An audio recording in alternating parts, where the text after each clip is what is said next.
Well, it is a story of a woman whose perfectly imperfect life made her who and what she is today.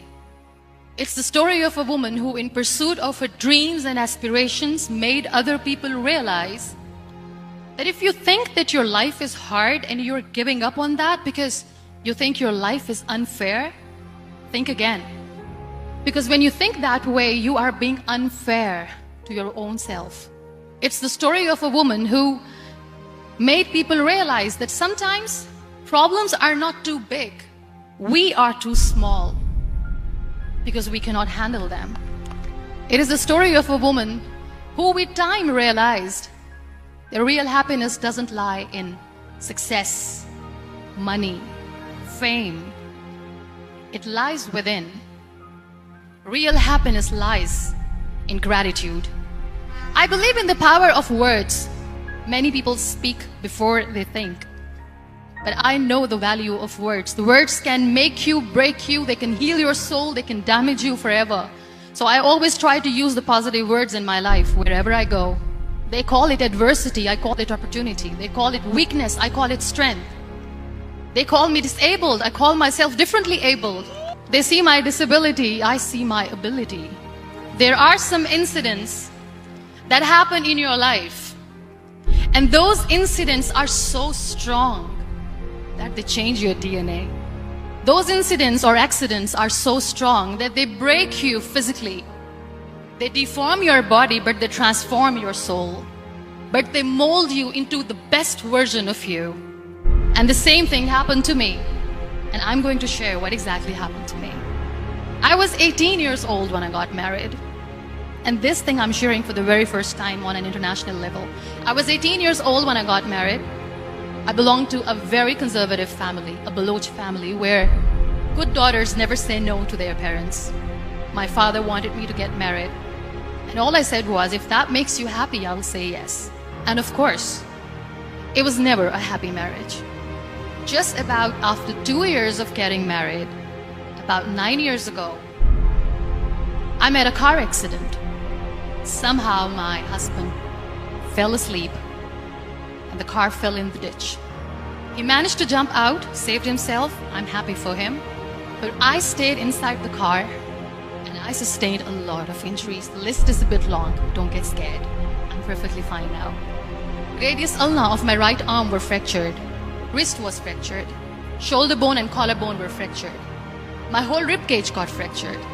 But that injury that changed me and my life completely as a person and my perception towards living my life was the spine injury. And I got paralyzed for the rest of my life. My mother said to me, "This too shall pass. God has a greater plan for you.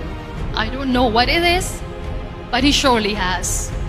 And in all that distress and grief, somehow or the other, those words were so magical that they kept me going. I was trying to put that smile on my face all the time, was hiding. It was so hard to hide the pain, which was there. But all I knew was that if I will give up, my mother and my brothers will give up too. I cannot see them crying with me. So what kept me going was, one day I asked my brothers, I know I have a deformed hand, but I'm tired of looking at these white walls in the hospital and wearing these white scrubs.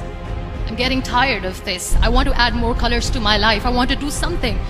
Bring me some colors. Bring me some small canvas. I want to paint. So the very first painting I made was on my deathbed, where I painted for the very first time. It was not just an art piece or just my passion. It was my therapy. What an amazing therapy it was. Without uttering a single word, I could paint my heart out. I could share my story. People used to come and say, "What lovely painting. So much color." Nobody could see the grief in it.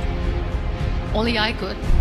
So that's how I spent 2.5 months in my hospital, crying, never complaining or whining, but painting. And then I was discharged and I went back home. And I went back home and I realized that I have developed a lot of pressure ulcers on my back and on my hip bone. I was unable to sit.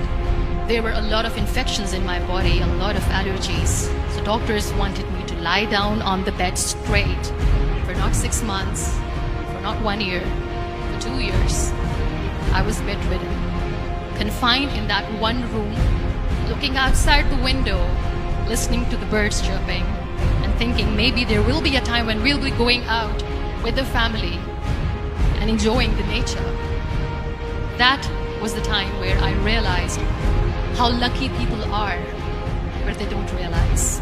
That is the time where I realized that the day I'm going to share this pain with everyone to make them realize how blessed they are, and they don't even consider them lucky. There are always turning points in your life. There was a rebirth day that I celebrated. After 2 years and 2.5 months, when I was able to sit on a wheelchair, that was the day when I had the rebirth. I was a completely different person. I still remember the day I sat on the wheelchair for the first time, knowing that I'm never going to leave this, knowing that I won't be able to walk for the rest of my life. I saw myself in the mirror and I talked to myself. And I still remember what I said. I cannot wait for a miracle to come and make me walk. I cannot sit in the corner of the room crying, cribbing and begging for mercy because nobody has time. So I have to accept myself the way I am. The sooner the better. So I applied the lip color for the first time. And I erased it. And I cried. And I said, what am I doing? A person on a wheelchair should not do this. What will people say? Clean it up. Put it again. This time I put it for myself. Because I wanted to feel perfect from within. And that day I decided that I'm going to live life for myself. I am not going to be that perfect person for someone. I am just going to take this moment and I will make it perfect for myself. And you know how it all began?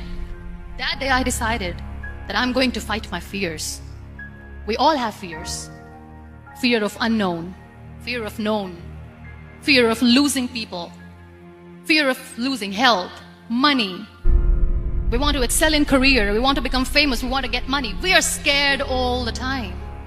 So I wrote down one by one all those fears. And I decided that I'm going to overcome these fears one at a time. You know what was my biggest fear? Divorce. I couldn't stand this word. I was trying to cling on to this person who didn't want me anymore. But I said, no, I have to make it work. But the day I decided that this is nothing but my fear, I liberated myself by setting him free. And I made myself emotionally so strong that the day I got the news that he's getting married, I sent him a text that I'm so happy for you and I wish you all the best. And he knows that I pray for him today. My biggest fear, number 2, was I won't be able to be a mother again. And that was quite devastating for me. But then I realized there are so many children in the world, all they want is acceptance. So there is no point of crying, just go and adopt one. And that's what I did. I didn't mention that I'm on a wheelchair, dying to have a child.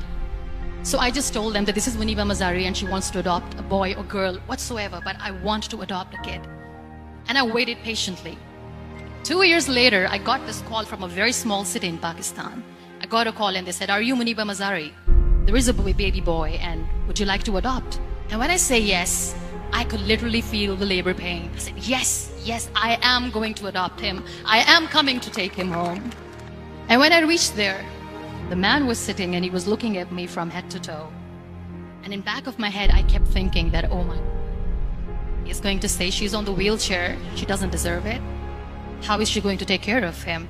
And I looked at him and I said, do not judge me because I'm on the wheelchair. But you know what he said? He said, I know you will be the best mother of this child. You both are lucky to have each other. You'll be surprised to know another bigger fear that I had in me. It was facing people. I used to hide myself from people. When I was on bed for 2 years, I used to keep the door closed. I used to pretend that I'm not going to meet anyone, tell them that I'm sleeping.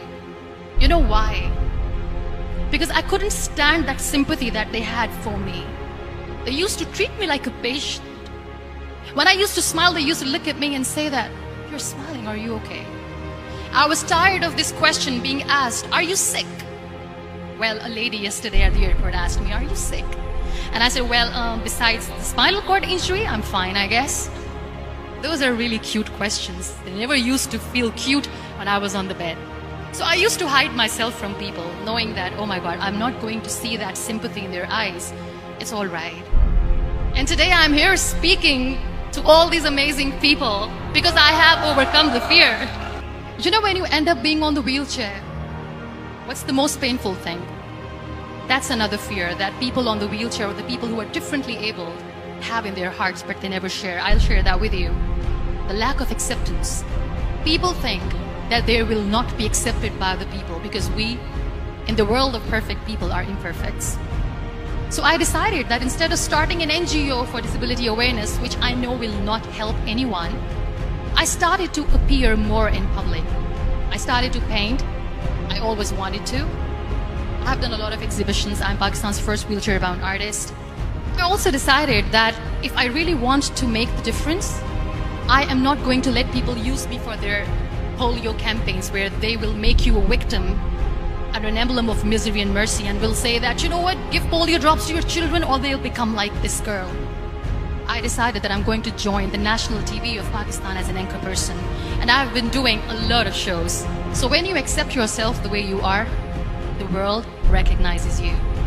It all starts from within.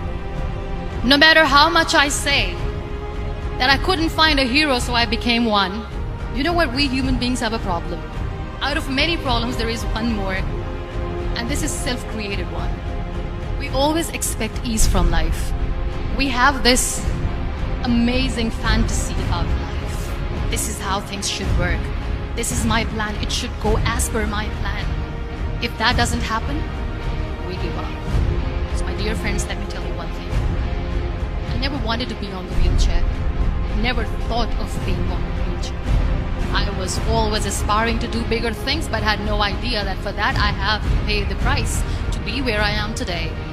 It's a very heavy price. This life is a test and a trial, and tests are trials are never supposed to be easy. So when you're expecting ease from life and life gives you lemons, then you make the lemonade, and then do not blame life for that because you were expecting ease from a trial.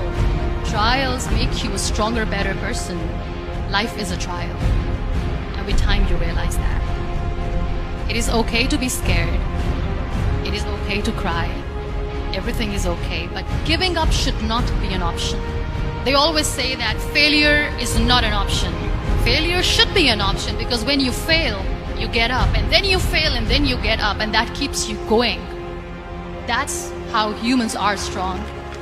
Failure is an option, should be an option, but giving up is not. Never. We have this thing in minds. We call it perfection. We want everything perfect. We want ourselves to be perfect. There is this image in our head about everything. Perfect life, perfect relationships, perfect career, perfect amount of money that we need to earn no matter what. Nothing is perfect in this world. We all are perfectly imperfect, and that is perfectly all right. That's all right. We were sent here not to become the perfect people. Those people who tell you how to look perfect, even those people are imperfect. Trying to fight this fear of looking imperfect. I used to be perfect. I still remember. I got this compliment years ago when I used to walk. Oh my God, look at you. You're fair, you're tall, you're perfect. Look at me now. Only the perfect eyes can see that. Only the perfect eyes will see that. Only the perfect eyes will see that. So yes, in all those imperfections, you have to listen to your heart. You don't have to look good for people. You don't have to be perfect just because other people want you to be perfect. If your soul is perfect from within, that's all right. This is all what you want. This is all what you need to be. Our society has made very weird kind of norms to look perfect and great. For men, it's different. For women, it's different. We think too much about what people say. We listen to ourselves too little. You know what makes you perfect? When you make someone smile. You know what makes you perfect? When you try to do something good for the people around you. You know what makes you perfect? When you feel someone's pain. And how beautiful pain is that it connects you with people. No other medium can connect you with others but pain. That's why I always say that I'm in pain, and that's a blessing in disguise for me. Today, just because I'm in pain and I'm on the wheelchair, I work for children. Being the head of CSR for a company, we conduct medical camps in far-flung areas of Pakistan where so many kids die because they don't have medical facilities. And I personally believe just because they cannot afford to live doesn't mean we'll let them die. So we give them money, we give them medical treatment, we try to heal their wounds, physical and emotional. And I also work for the beautiful people, we call them third gender, the transgender community of Pakistan. You know what connects me with them? All my imperfections. When I go and I hug them, they never judge me. And this very good friend of mine, her name is Bijli. Bijli means electricity. She calls herself electricity. And I said, are you electricity? She says, no, I'm lightning. I'm as strong as lightning. Because we have very bad power outage, so she doesn't want me to call her electricity. So she says, I am very strong. I'm thunder, I'm lightning. She came to me, and the first time I hugged her, she said, you are just like me. And I said, yes, I am like you. Because to people, we are so imperfect. So how beautiful these imperfections are, that because of these imperfections, you can connect with people. Then why are we all running after being perfect? What's the point? Every time I go in public, I always smile. It's always a big toothy smile on my face, and people ask me, don't you get tired of smiling all the time? What's the secret? I always say one thing, that I have stopped worrying about the things that I have lost, the people that I have lost. Things and people who were meant to be with me are with me. And sometimes somebody's absence makes you a better person. Cherish their absence. It's always a blessing.